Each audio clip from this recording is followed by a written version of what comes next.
आज हम स्टार्ट करेंगे बायोलॉजी का एक नया चैप्टर, बायोलॉजिकल क्लासिफिकेशन। इस चैप्टर को पढ़ने से पहले हमने द लिविंग वर्ल्ड पढ़ा था और वहाँ पर हमने ये बात सुनी थी कि एरिस्टोटल दुनिया का वो पहला बंदा था जिसने कि प्लांट्स और एनिमल का क्लासिफिकेशन स्टार्ट किया। इसलिए आपने एक सवाल ये भी पढ़ा था, founder of taxonomy was Aristotle.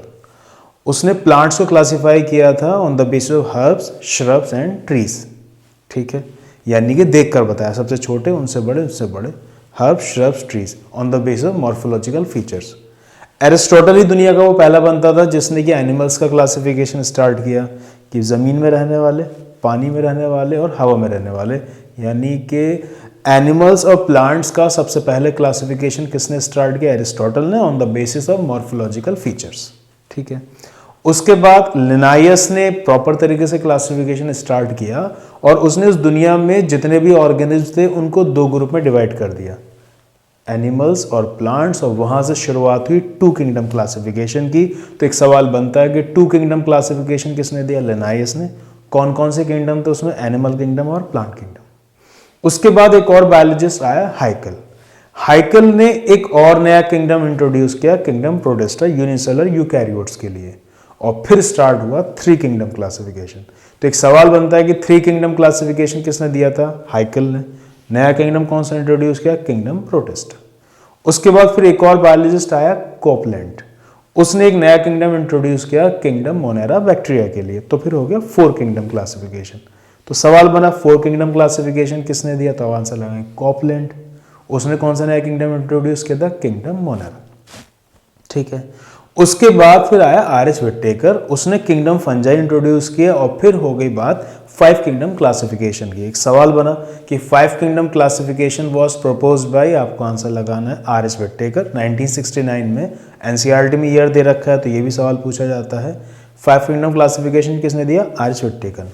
ठीक है, एनसीईआरटी में फाइव किंगडम क्लासिफिकेशन के हिसाब से पढ़ाया गया है। हल्का सा इन्होंने हिंट दिया है आगे सिक्स किंगडम क्लासिफिकेशन का। एक बायोलॉजिस्ट था वॉयज, उसने बैक्टीरिया को भी दो ग्रुप में डिवाइड कर दिया, बहुत पुराने बैक्टीरिया, आर्की बैक्टीरिया, और जो हम बैक्टीरिया नॉर्मली अपनी डे टू डे लाइफ में सुनते हैं, एंटीबायोटिक्स वाले, दही वाले, पनीर वाले, ये सारे के सारे बाकी बैक्टीरिया। तो आर्की बैक्टीरिया और बाकी सारे बैक्टीरिया को यू बैक्टीरिया कहा जाता है। ये क्लासिफिकेशन किसने दिया? वॉयज ने। और यहाँ से एक नया किंगडम बन गया, किंगडम आर्की बैक्टीरिया, और बाकी सारे बैक्टीरिया के लिए किंगडम मोनेरा था। तो फिर हो गई सिक्स किंगडम क्लासिफिकेशन। किसने दी? वॉयज ने। मैं एक बार लिख के बताता हूं। सबसे पहले आई two kingdom classification. Two kingdom classification.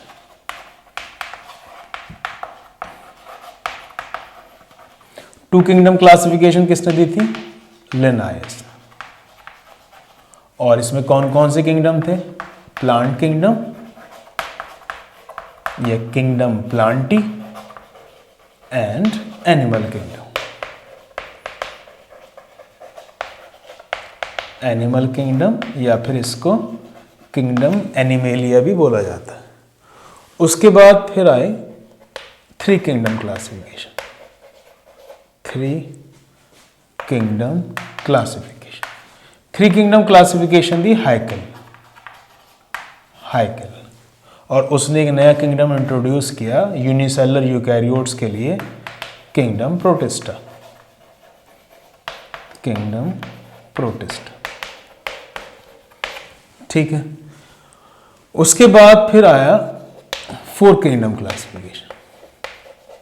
Four kingdom classification. Four kingdom classification दिया था कोपलैंड। कोपलैंड ने, और उसने एक नया किंगडम इंट्रोड्यूस किया था, किंगडम मोनेरा, बैक्टीरिया के लिए। और फिर उसके बाद आई five kingdom classification. Five kingdom classification ये दी थी आर.एच. विट्टेकर ने। आर.एच. विट्टेकर ने इन 1969। ये भी सवाल एनसीईआरटी का है, पूछा जाता है। और कौन सा नया किंगडम इंट्रोड्यूस किया था इन्होंने? Kingdom fungi. Kingdom fungi. एक बात और छोटी सी एनसीईआरटी में दे रखी है जो हमें याद होनी चाहिए कि अब इस वक्त चल रहा है six kingdom classification. Six kingdom classification, ये सिक्स किंगडम क्लासिफिकेशन किसका दिया हुआ? वॉयज का। एनसीईआरटी में जिक्र है लेकिन हमें फाइव किंगडम क्लासिफिकेशन के हिसाब से ही पढ़ना, ये वाली बात हमें मालूम होनी चाहिए। वॉयज ने एक और नया किंगडम बनाया, किंगडम आर्कीबैक्टीरिया। किंगडम आर्कीबैक्टीरिया, यानी मोनेरा भी फिर एक और किंगडम निकल गया उसमें से, किंगडम आर्कीबैक्टीरिया। ठीक है, हमें बेसिकली फाइव किंगडम क्लासिफिकेशन ही पढ़नी, आर एच विटेकर वाली। तो हमारे कोर्स में कौन सी है? Five kingdom classification. और फाइव किंगडम क्लासिफिकेशन किसने दी थी? 1969 में आर एच विटेकर। ठीक है, यहां पर आप नोटिस कर रहे होगे, यहां पर इन फाइव किंगडम या सिक्स किंगडम में ना तो वायरस का जिक्र हुआ, फाइव पर ही बात करेंगे, सिक्स मैंने बस बता दिया क्योंकि वॉयस का एनसीईआरटी में जिक्र है। सारी बातें फाइव किंगडम पर होंगी, नीट तक 12 तक सिर्फ फाइव किंगडम की बात है। इन फाइव किंगडम क्लासिफिकेशन में या सिक्स भी आप देख लें, ना तो वायरस का जिक्र हुआ, ना वायरॉइड्स का जिक्र हुआ, ना लाइकेंस का जिक्र हुआ और ना ही प्रियॉन्स का, है ना। तो इसका मतलब ये हुआ कि जो फाइव किंगडम क्लासिफिकेशन है इसमें वायरस, वायरॉइड्स, प्रियॉन्स और लाइकेंस नहीं है।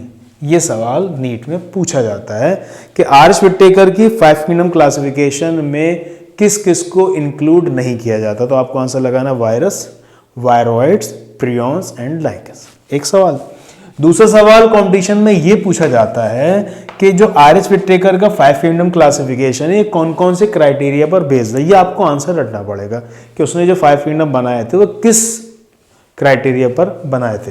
तो उसने, आर एच विटेकर ने जो फाइव किंगडम क्लासिफिकेशन बनाया है उसके लिए जो उसने क्राइटेरिया सजेस्ट किया था वो ये था: cell structure, body organisation,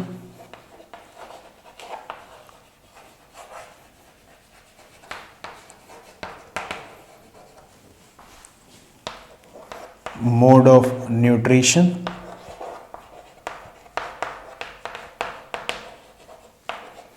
mode of reproduction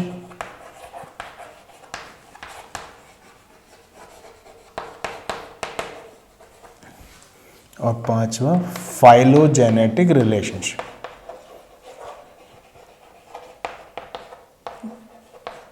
phylogenetic relationship. अभी तो आपको ये पांचों लफ्ज रटने ही होंगे, बाकी जैसे जैसे आप चैप्टर आगे पढ़ोगे, बायोलॉजी पढ़ोगे तो आपको सारी बातें समझ में आने लग जाएंगी।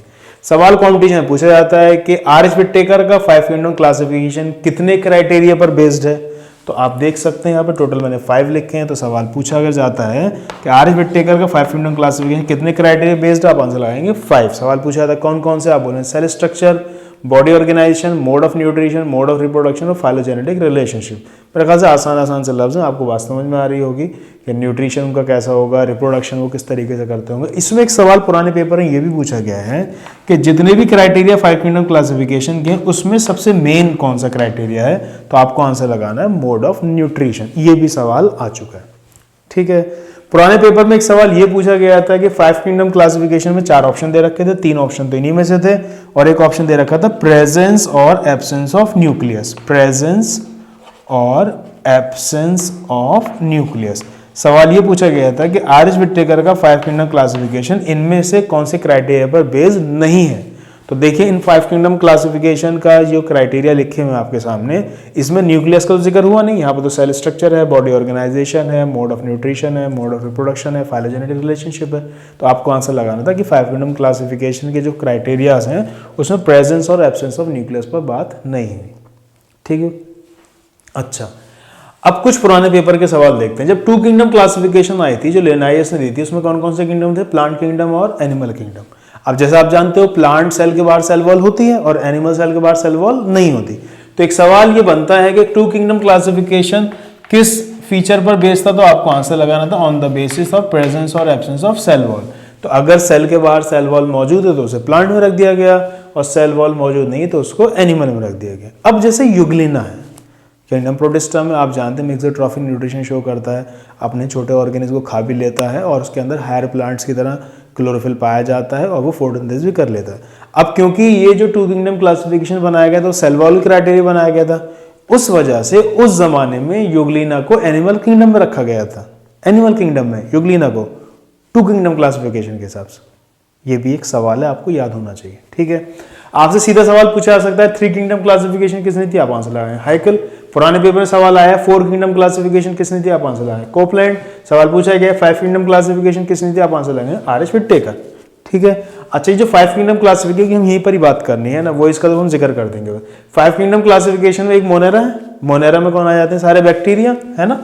बैक्टीरिया कैसे होते हैं, प्रोकैरियोटिक सेल होता है इनका, प्रोकैरियोट्स होते हैं, और बाकी सब के सब यूकैरियोट्स हैं। तो इसका मतलब फिर ये हुआ कि अगर आपसे पूछा जाता है, कंपटीशन में सवाल आ चुका है, फाइव किंगडम क्लासिफिकेशन जो आर.एच. व्हिटेकर ने दिया था उसमें यूकैरियोट्स कितने किंगडम में है, तो आपको आंसर लगाना होगा 4।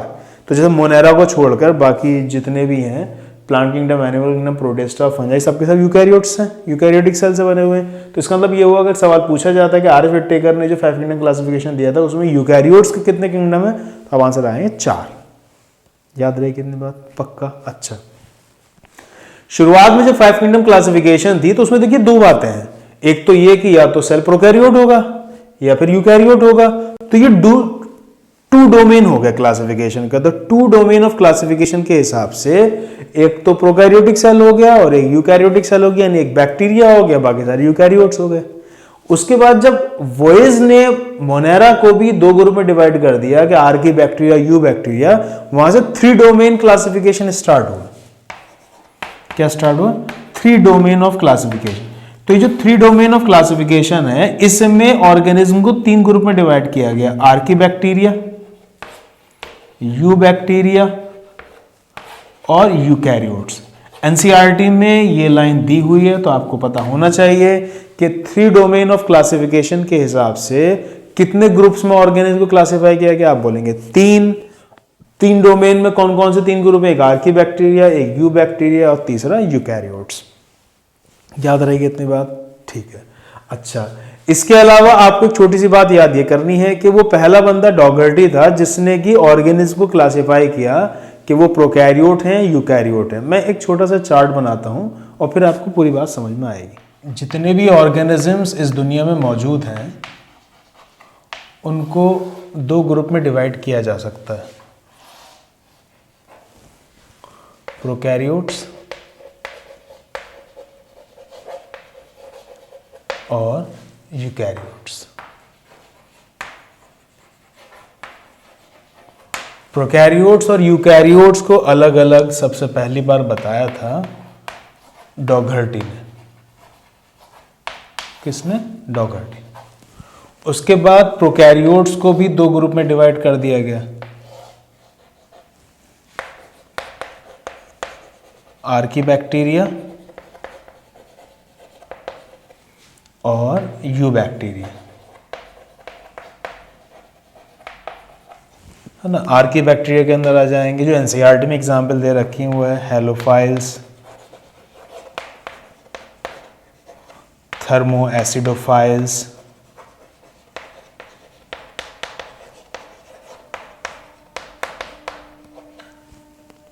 मिथेनोजेंस। इसमें फिर एग्जाम्पल्स हैं, मिथेनोबैक्टीरियम, थर्मोकोकस, कई सारे एग्जाम्पल हैं।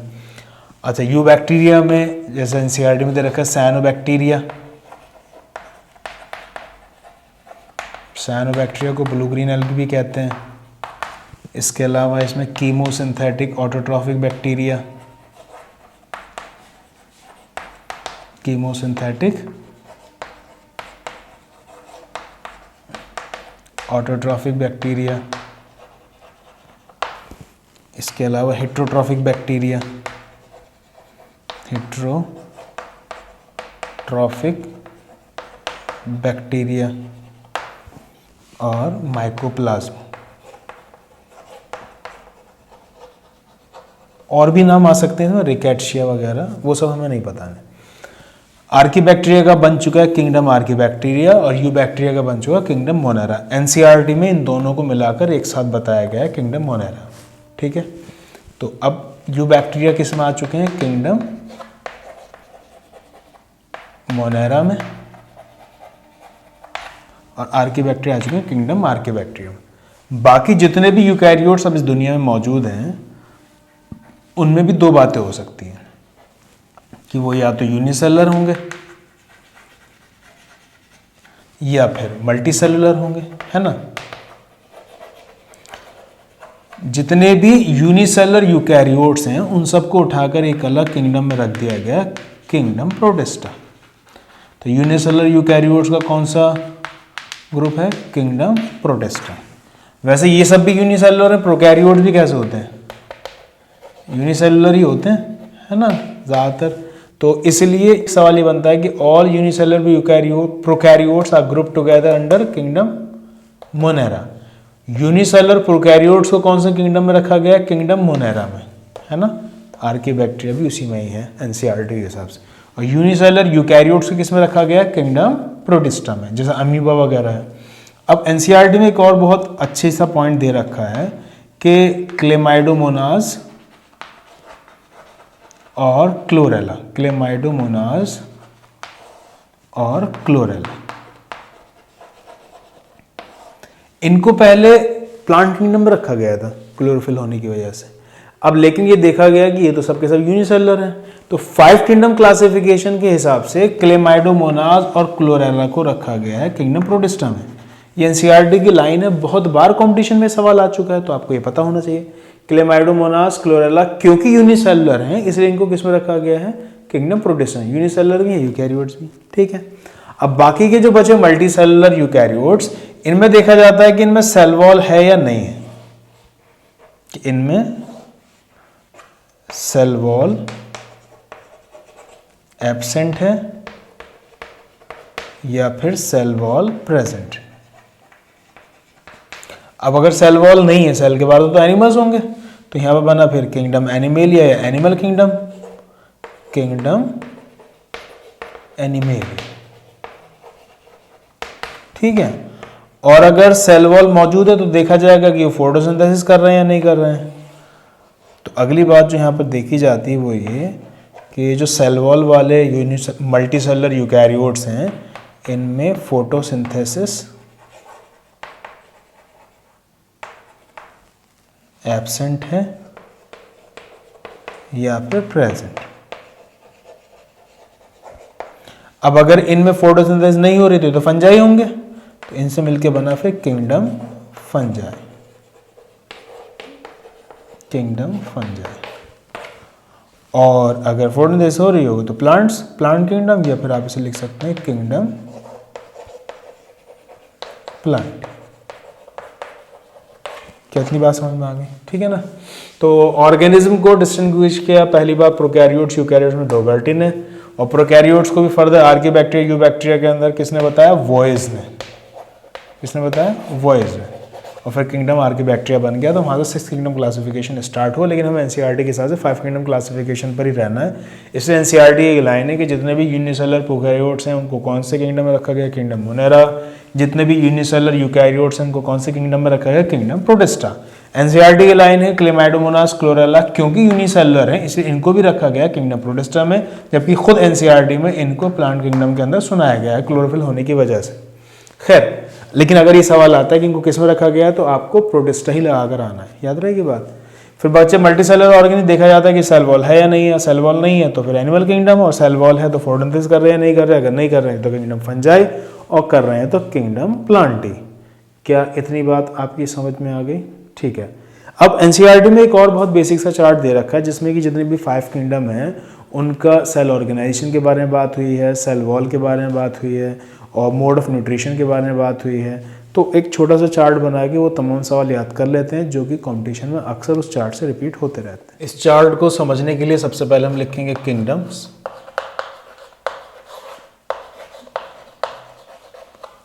देखेंगे हर एक किंगडम में सेल किस तरीके का है, प्रोकैरियोटिक है, यूकैरियोटिक, यानी कि सेल टाइप। इसके अलावा हम याद करेंगे कि इनकी सेल वॉल कैसी है भी या नहीं है। इसके अलावा न्यूक्लियर मेम्ब्रेन प्रेजेंट है या एब्सेंट, ये देखेंगे। इसके अलावा हम वहाँ से याद करेंगे इनकी बॉडी ऑर्गेनाइजेशन पर।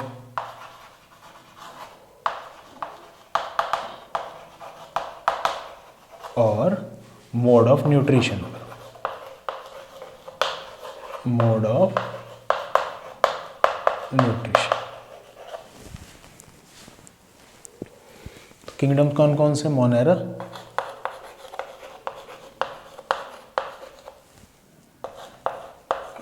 प्रोटिस्टा, फंजाई, किंगडम प्लांटी और किंगडम एनिमेलिया। ठीक है।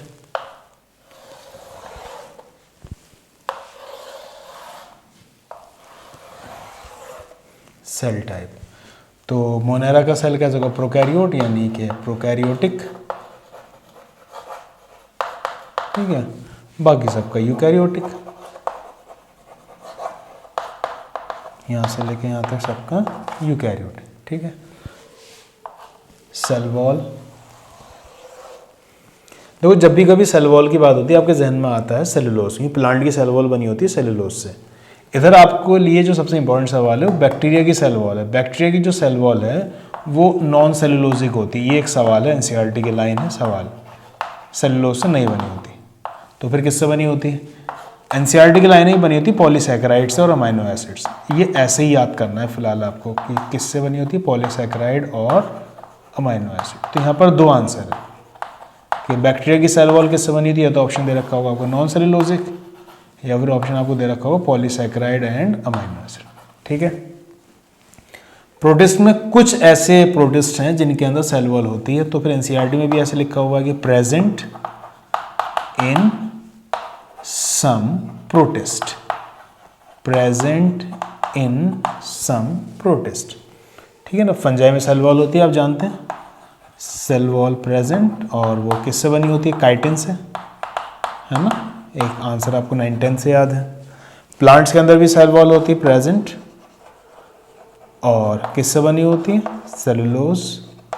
प्लांट्स की सेल वॉल किससे? सेलुलोज। छोटा सा आंसर, वैसे एक बड़ा आंसर भी है जो आप प्लांट किंगडम में सुनेंगे। एनिमल्स के अंदर आप जानते हैं 9-10 से, एनिमल्स के अंदर सेल वॉल इज एब्सेंट। ठीक है। न्यूक्लियर मेम्ब्रेन, न्यूक्लियर मेम्ब्रेन के बारे में मेरे ख्याल से आपको 9-10 से ही पता है कि बैक्टीरिया के अंदर nuclear membrane is absent. Nucleus के बाहर न्यूक्लियर मेम्ब्रेन नहीं होती, बाकी सबके अंदर होती है। तो जितने भी यूकैरियोट्स हैं उन सब के बाहर मेम्ब्रेन बाउंड सेल ऑर्गेनल्स मौजूद होते हैं। तो membrane bound cell organelles are present in eukaryotes, आप 9 से सुनते आ रहे हैं, इसलिए सारे यूकैरियोट्स के अंदर nuclear membrane is present. Body organisation जैसे कि मोनेरन्स जितने भी हैं, बैक्टीरिया सबके साथ यूनिसेलुलर होते हैं, तो इसलिए आप बोलेंगे बॉडी ऑर्गेनाइजेशन की कैसी होगी? सेलुलर, है ना। प्रोटिस्ट भी यूनिसेलुलर होते हैं, इसलिए इनकी भी सेलुलर। फंजाई में बस एक ही फंजाई जो यूनिसेलुलर, यीस्ट, बाकी सब मल्टी सेलुलर होते हैं, तो इसलिए आप बॉडी ऑर्गेनाइजेशन की याद करेंगे फंजाई की मल्टी सेलुलर, है ना। ऑब्लिक लूज टाइप एनसीईआरटी में लिखा हो, आपको ये ऐसे आंसर रट लेना है। ठीक है ना। प्लांट्स के अंदर आपको टिश्यू और ऑर्गन लेवल नजर आएंगे, तो tissue oblique organ level of body organisation है। और हम लोगों में तो एनिमल्स में ऑर्गन सिस्टम भी शुरू हो जाता है, इसलिए यहां पर आंसर होगा tissue organ oblique organ system level of body organisation. याद रहेगी इतनी बात। अब इसके बाद हम नेक्स्ट बात करेंगे इनकी mode of nutrition. Mode of nutrition अगर आप देखोगे बैक्टीरिया का, तो बैक्टीरिया के अंदर न्यूट्रिशन ऑटोट्रॉफिक भी होता है और हेटेरोट्रॉफिक भी होता है। ऑटोट्रॉफिक में भी दो बातें, ये अपना खाना कुछ केमिकल कंपाउंड से बना लेते हैं, यानी कि कीमोसिंथेटिक, या फिर सनलाइट से बना लेते हैं, यानी कि फोटोसिंथेटिक। ठीक है ना। हेटेरोट्रॉफ में ये है कि ये सड़ा गला खाना खा लेते हैं बैक्टीरिया, यानी कि सैप्रोफिटिक भी है, और किसी दूसरे को नुकसान पहुंचा के अपना खाने का इंतजाम कर ले, यानी कि पैरासिटिक। ठीक है। तो इसका मतलब ये है कि सबसे ज़्यादा टाइप का जो न्यूट्रिशन आपको बैक्टीरिया में देखने को मिलेगा, कीमोसिंथेटिक, फोटोसिंथेटिक, सैप्रोफिटिक और पैरासिटिक। तो वेराइटीज ज़्यादा है, ऑटो में भी है, हेट्रो में भी है। प्रोटिस्ट के अंदर आप देखोगे कि ये भी ऑटोट्रॉफिक न्यूट्रिशन शो करते हैं और हेट्रोट्रॉफिक न्यूट्रिशन भी। ऑटोट्रॉफिक में ये कि ये सिर्फ क्लोरोफिल होने की वजह से फोटोसिंथेसिस कर लेते हैं। ऑटोट्रॉफिक में इनके अंदर सिर्फ फोटोसिंथेटिक है, फोटोसिंथेटिक।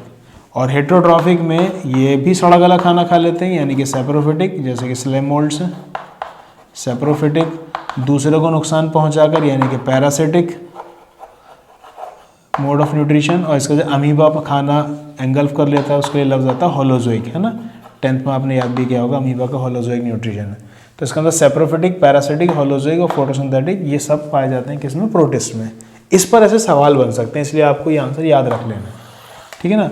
अब अगर ये फोटोसिंथेटिक है तो इसका मतलब ये जो प्रोटिस्ट है प्रोड्यूसर्स है ना।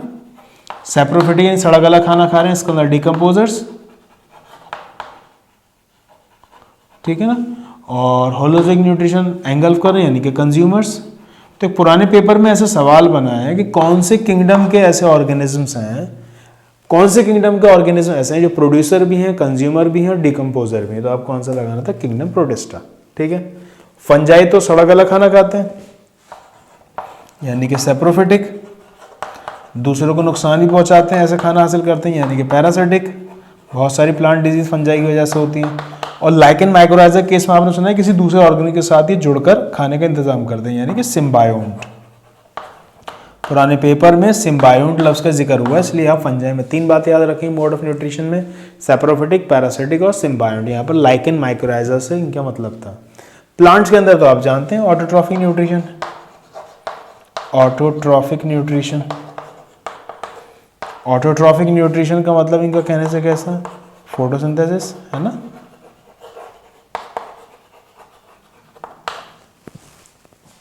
और एनिमल्स के अंदर आपको नजर आएगा हेट्रोट्रॉफिक न्यूट्रिशन।